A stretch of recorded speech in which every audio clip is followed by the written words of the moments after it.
భద్రాద్రి కొత్తగూడెం జిల్లా అశ్వారావుపేటలో జర్నలిస్టులు రాస్తారోకో చేపట్టారు. ఖమ్మం జిల్లా కొనిచెర్లలో యూరియా సమస్యపై కవరేజ్ చేసిన జర్నలిస్టుల మీద అక్రమ కేసులు నమోదు చేయడాన్ని వారు ఖండించారు. జర్నలిస్ట్ సాంబశివరావుతో పాటు 2 వీడియోగ్రాఫర్లపై కేసులు పెట్టడం హేయమైన చర్యగా పేర్కొన్నారు. మీడియా గొంతు నొక్కేందుకు ప్రభుత్వం కుట్ర చేస్తుందని ఆరోపించారు. కేసులను బేషరతుగా ఎత్తివేయాలని జర్నలిస్టులు డిమాండ్ చేశారు.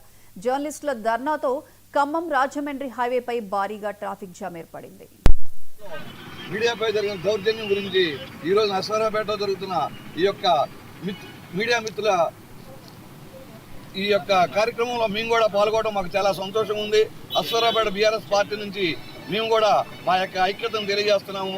ప్రజలకు నిర్భయంగా సమస్యలు తెలియజేయడానికి మీడియా పడుతున్న వ్యవస్థని మనం చూస్తూనే ఉన్నాము.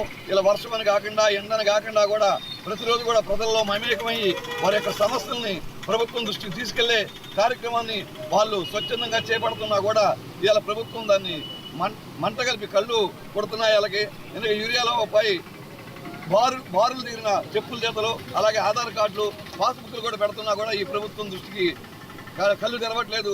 వారు కళ్ళు తెరిపియాలని వారి యొక్క సమస్యల్ని ప్రభుత్వం దృష్టికి తీసుకెళ్లాలని ఈ మీడియా సోదరులు చేస్తున్న ప్రయత్నానికి వాళ్ళు గండి కొడుతున్నారు.